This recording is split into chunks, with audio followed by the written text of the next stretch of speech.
Hello, welcome to knowledge hub. Knowledge hub के इस video में आपका स्वागत है। आज के इस वीडियो में हम जीव विज्ञान के उन प्रश्नों को कवर करेंगे जो कि प्रतियोगी परीक्षाओं में पूछे जाते हैं। तो पीछे वाले वीडियो से आगे कंटिन्यू करते हुए शुरुआत करते हैं आज की वीडियो की। टॉपिक है कृमिजनित रोग। प्रमुख कृमिजनित रोग कौन कौन से हैं? तो इसका उत्तर है फाइलेरिया, टीनिएसिस, एस्केरिएसिस। ये सभी कृमिजनित रोग हैं। फाइलेरिया रोग किससे होता है? तो इसका उत्तर है वाउचेरिया कृमि से। वाउचेरिया कृमि से फाइलेरिया नामक रोग होता है। फाइलेरिया कृमि का संचारण होता है। फाइलेरिया कृमि का संचारण होता है किससे?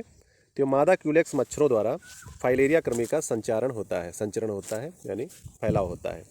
हाथी पाँव रोग कहलाता है। इसी फाइलेरिया को ही हाथी पाँव नामक रोग कहते हैं। इसमें पैरों में सूजन हो जाती है, व्यक्ति चलने में असमर्थ हो जाता है।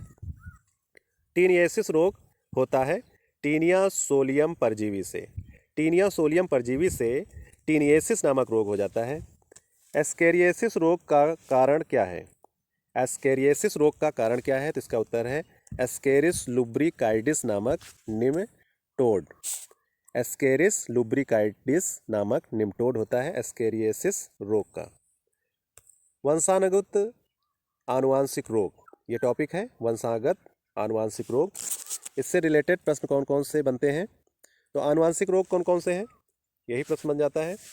तो वर्णांधता, हीमोफीलिया, थैलेसीमिया और विल्सन रोग, ये सब आनुवांशिक रोग है, यानी एक पीढ़ी से दूसरी पीढ़ी में स्थानांतरित होते रहते हैं। वर्णांधता यानी कलर ब्लाइंडनेस, हीमोफीलिया, थैलेसीमिया और विल्सन रोग, ये आनुवांशिक रोग हैं। वर्णांधता में रोगी को किस रंग को पहचानने की क्षमता नहीं होती है। वर्णांधता यानी कलर ब्लाइंडनेस में रोगी को किस रंग को पहचानने की क्षमता नहीं रह जाती है। तो यह है लाल और हरा। लाल और हरा इन दोनों रंगों की पहचान नहीं कर पाता है रोगी। तो वर्णांधता में ये दो है। इंपॉर्टेंट क्वेश्चन है लाल और हरा। सर्वप्रथम मनुष्य में वर्णांधता का वर्णन किया किसने? हेर्नर ने 1876 में। हेर्नर ने 1876 में मनुष्यों में वर्णांधता की खोज की थी। हेर्नर ने। रक्त थक्का नहीं जमता है किसमें? हीमोफीलिया नामक रोग में। हीमोफीलिया नामक रोग में रक्त का थक्का नहीं जमता है। शाही बीमारी कौन सी होती है? हीमोफीलिया को शाही बीमारी भी कहते हैं। इंपॉर्टेंट क्वेश्चन है, हीमोफीलिया रोग को शाही बीमारी भी कहते हैं। थैलेसीमिया प्रभावित करता है किसको? रक्त को। थैलेसीमिया नामक रोग से रक्त प्रभावित होता है। विल्सन रोग, यह एक दुर्लभ आनुवांशिक विकार है। विल्सन रोग दुर्लभ आनुवांशिक विकार। विल्सन रोग में शरीर में अत्यधिक मात्रा में संचय होता है क्या? कॉपर। विल्सन रोग में शरीर में कॉपर अत्यधिक मात्रा में संचित हो जाता है। आँखों से संबंधित रोग कौन कौन से हैं? इससे रिलेटेड काफ़ी प्रश्न पूछे जा चुके हैं। आँखों से संबंधित प्रमुख रोग हैं वर्णांधता, निकट दृष्टि दोष, दूर दृष्टि दोष, जरा दृष्टि दोष, अबिंदुता, ट्रैकोमा और ग्लूकोमा।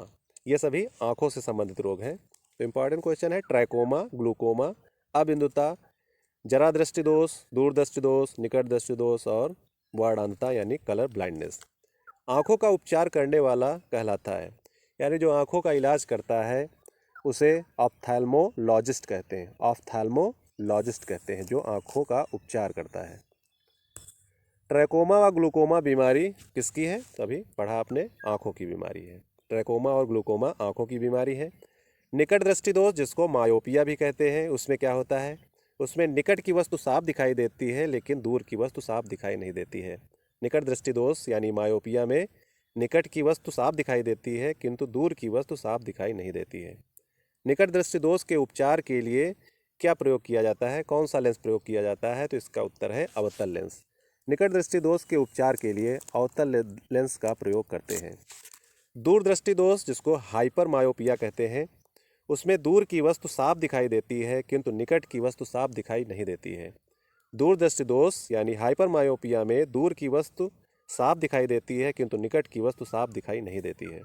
दूर दृष्टि दोष के उपचार के लिए किस लेंस का प्रयोग किया जाता है? तो इसका उत्तर है उत्तल लेंस।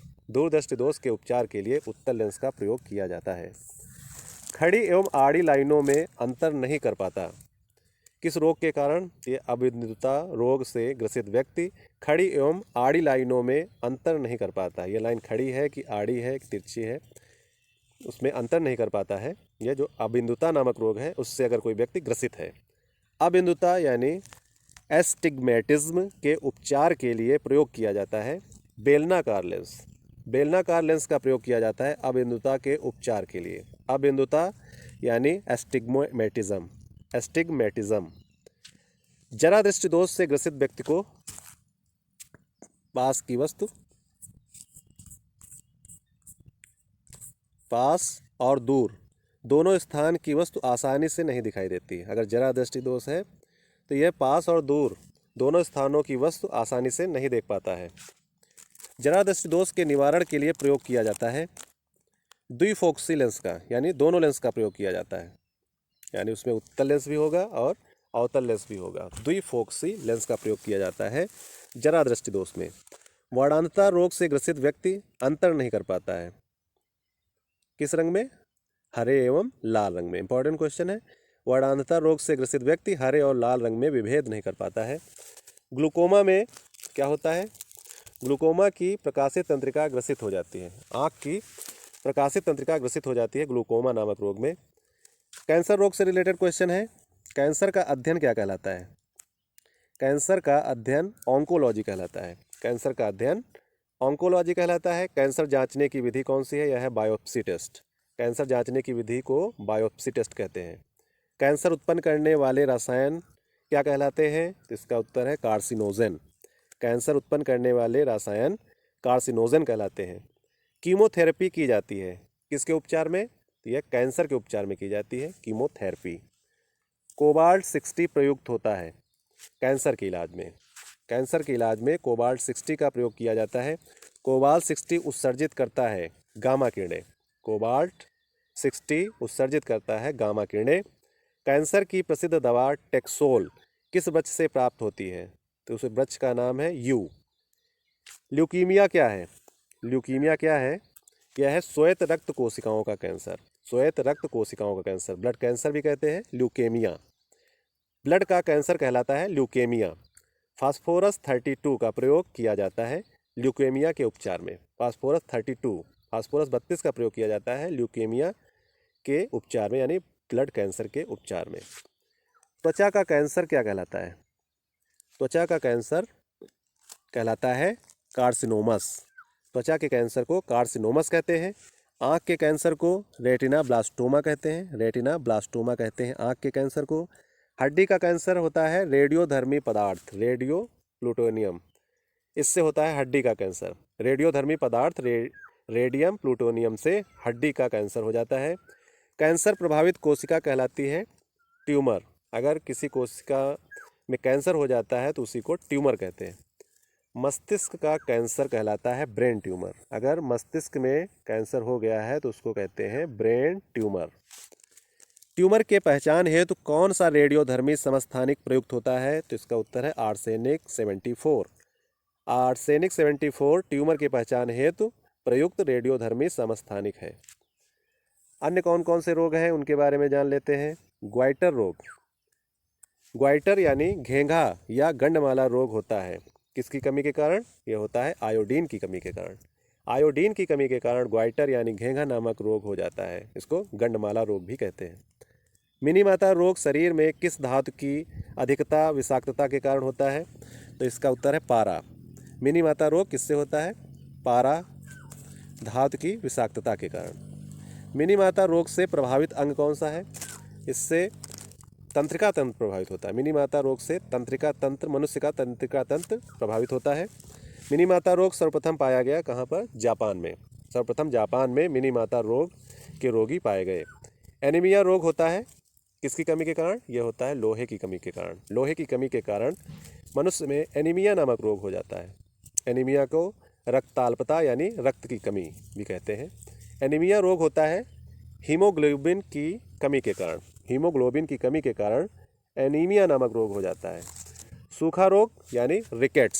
सूखा रोग यानी रिकेट्स प्रभावित करता है पूरे कंकाल तंत्र को। पूरे कंकाल तंत्र को प्रभावित करता है सूखा रोग। मस्तिष्क का एक विकार है यानी कमी है, रोग है अल्जाइमर। अल्जाइमर एक मस्तिष्क का रोग है, विकार है। कुपोषण किससे होता है? यह प्रोटीन की कमी से होता है। कुपोषण प्रोटीन की कमी से होता है और इससे दो रोग होते हैं, क्वाशरकोर और मेरेस्मस। क्वाशरकोर और मेरेस्मस। प्रश्न है, बच्चों में क्वाशियरकोर एवं मेरेस्मस की बीमारी होती है किसकी कमी से? तो इसका उत्तर है प्रोटीन की कमी से। प्रोटीन की कमी से बच्चों में क्वाशियरकोर एवं मेरास्मस या मेरेस्मस नामक बीमारी हो जाती है। बच्चों का मानसिक एवं शारीरिक विकास अवरुद्ध हो जाता है किसकी कमी से? थायरॉक्सिन की कमी से। थायरॉक्सिन की कमी से बच्चों का मानसिक एवं शारीरिक विकास अवरुद्ध हो जाता है। मनुष्य में बुढ़ापा किस ग्रंथि के लुप्त हो जाने के कारण आता है? मनुष्य में बुढ़ापा किस ग्रंथि के लुप्त हो जाने के कारण आता है? तो वह ग्रंथि है थाइमस। थाइमस ग्रंथि के लुप्त हो जाने के कारण मनुष्य में बुढ़ापा के लक्षण प्रकट होने लगते हैं। मेनिंजाइटिस रोग से प्रभावित अंग है मस्तिष्क। मेनिंजाइटिस रोग से मस्तिष्क अंग प्रभावित हो जाता है। सिलिकोसिस रोग किससे संबंधित है? यह है फेफड़ों से संबंधित। सिलिकोसिस रोग से फेफड़ा अंग प्रभावित होता है। इटाई जल में किसकी अधिकता के कारण रोग होता है? इटाई जल में किसकी अधिकता के कारण होता है? तो यह है कैडमियम। कैडमियम धातु की उपस्थिति के कारण इटाई नामक रोग हो जाता है। ब्लू बेबी सिंड्रोम नामक बीमारी होती है किसके कारण? ये होती है पेयजल में नाइट्रेट की अधिकता के कारण। पेयजल में नाइट्रेट की अधिकता के कारण ब्लू बेबी सिंड्रोम नामक बीमारी हो जाती है। ग्लूकोज, यूरिया, कोलेस्ट्रॉल आदि का पता लगाने के लिए प्रयोग किया जाता है ऑटो एनालाइजर का।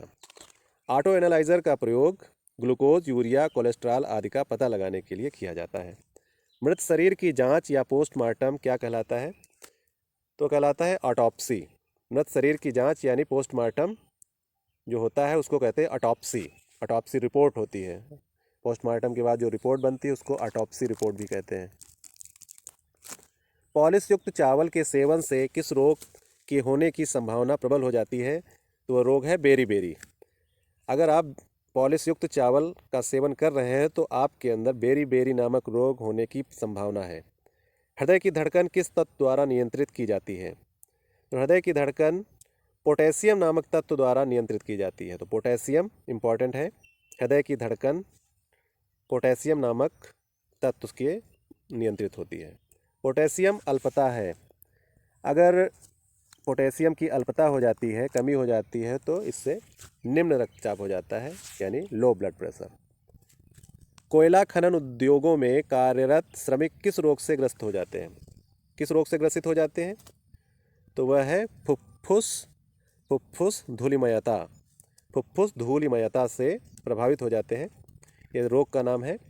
जो भी श्रमिक कोयला खनन उद्योग से जुड़े हुए हैं, वहाँ पर काम करते हैं, उनमें फुफ्फुस धूलिमयता रोग हो जाता है। अगला प्रश्न है, एनोस्मिया रोग किससे संबंधित है? एनोस्मिया रोग किससे संबंधित है? यह है सूंघने की शक्ति में कमी। अगर सूंघने की शक्ति में कमी हो गई है तो उस रोग को एनोस्मिया कहते हैं। एनोस्मिया रोग। एपिडर्मिक रोग संबंधित है। एपिडर्मिक रोग त्वचा से संबंधित है। मनुष्य के शरीर की जो ऊपरी त्वचा होती है उसको एपिडर्मिस कहते हैं। एपिडर्मिस से ही एपिडर्मिक याद किया जा सकता है। एपिडर्मिक रोग होता है त्वचा से संबंधित है। ब्राइट्स रोग प्रभावित करता है किसको? किडनी को यानी गुर्दा को। ब्राइट्स रोग मनुष्य के गुर्दा को प्रभावित करता है। स्पाइंडिलाइटिस प्रभावित करता है मेरुदंड को। स्पाइंडिलाइटिस प्रभावित करता है मेरुदंड को। एमआरआई प्रयुक्त होता है संपूर्ण शरीर में असामान्य विकृति का पता लगाने के लिए। पूरे शरीर में असामान्य विकृति का पता लगाने के लिए एमआरआई का प्रयोग किया जाता है। एमएमआर का टीका लगाया जाता है किस बीमारी में? तो इसका उत्तर है खसरा, गलसुआ और रूबेला बीमारी। खसरा, गलसुआ और रूबेला बीमारी में एमएमआर का टीका लगाया जाता है। एमआरआई का फुल फॉर्म क्या है? तो इसका उत्तर है magnetic resonance imaging. Magnetic resonance imaging MRI का फुल फॉर्म है। बीएमडी परीक्षण किसकी पहचान के लिए किया जाता है? बीएमडी परीक्षण अस्थिरंध्रता यानी ऑस्टियोपोरोसिस नामक बीमारी की पहचान के लिए किया जाता है। परीक्षण का नाम याद कर लीजिए, बीएमडी परीक्षण। बीएमडी परीक्षण किस बीमारी की पहचान के लिए प्रयुक्त किया जाता है? परीक्षण तो यह है अस्थिरंध्रता, यानी इंग्लिश नाम है इसका ऑस्टियोपोरोसिस। ऑस्टियोपोरोसिस यानी अस्थिरंध्रता रोग की पहचान के लिए बीएमडी परीक्षण किया जाता है। ऑस्टियोपोरोसिस से प्रभावित अंग कौन सा है? ऑस्टियोपोरोसिस से प्रभावित अंग कौन सा है? तो वह अंग है हड्डियाँ। ऑस्टियोपोरोसिस रोग से हड्डियाँ प्रभावित होती हैं। रोग फैलाने वाले कीड़े क्या कहलाते हैं? जो कीड़े रोग को फैलाते हैं उनको वाहक कहते हैं। रक्त में यूरिक अम्ल की अधिकता से कौन सा रोग हो जाता है? तो रोग हो जाता है गठिया नामक रोग। रक्त में यूरिक अम्ल की अधिकता से गठिया नामक रोग हो जाता है। गठिया रोग किसको प्रभावित करता है? शरीर के किस अंग को प्रभावित करता है? तो इसका उत्तर है जोड़ों को। मनुष्य के शरीर में जितने भी जोड़ हैं उन जोड़ों में दर्द होने लगता है गठिया नामक रोग से। केवल गांठों में नहीं होता है, जहाँ जहाँ भी हड्डियों का जोड़ है वहाँ वहाँ पर दर्द उत्पन्न होने लगता है, इसी को गठिया रोग कहते हैं। सिरोसिस रोग से कौन सा अंग प्रभावित होता है? तो ये प्रभावित होता है जिगर। जिगर यानी लीवर, यकृत। सिरोसिस नामक रोग से जिगर प्रभावित होता है यानी यकृत। घाव से निकलने वाला सफ़ेद द्रव है। अगर कोई घाव हो जाता है तो उससे जो सफ़ेद पीला पदार्थ निकलता है, द्रव निकलता है, उसको कहते हैं मवाद। ल्यूकोडर्मा विटिलिगो है कौन सा रोग है? ल्यूकोडर्मा, जहाँ भी डर्मा लगता है वहाँ पर समझो ये त्वचा से रिलेटेड है। ल्यूकोडर्मा त्वचा रोग है, इसको इंग्लिश में विटिलिगो कहते हैं। विटिलिगो भी कहते हैं, ल्यूकोडर्मा भी कहते हैं। कान के पर्दे की जांच के लिए किस उपकरण का प्रयोग किया जाता है? कान के पर्दे के लिए जो जांच होगी उसके लिए किस उपकरण का प्रयोग किया जाता है? तो उस उपकरण का नाम है ओटोस्कोप। ओटोस्कोप उपकरण का नाम है, यह कान के पर्दे की जांच के लिए प्रयुक्त होता है। गुर्दे की पथरी क्या होती है? तो जो गुर्दे की पथरी होती है उसको कैल्शियम ऑक्जेलेट कहते हैं। तो मनुष्य में जो गुर्दे की पथरी होती है वो कैल्शियम ऑक्जेलेट की बनी होती है। तो इस तरह से आज का वीडियो यहीं समाप्त हो गया है। आपने इस वीडियो में करीब 100+ प्रश्नों को कवर किया है। ये प्रश्न विभिन्न प्रतियोगी परीक्षाओं में पूछे जाते हैं। आप इसका अध्ययन 2-3 बार इस वीडियो को देख के कर लें। अगले वीडियो में जल्द मिलेंगे, तब तक के लिए धन्यवाद, नमस्कार।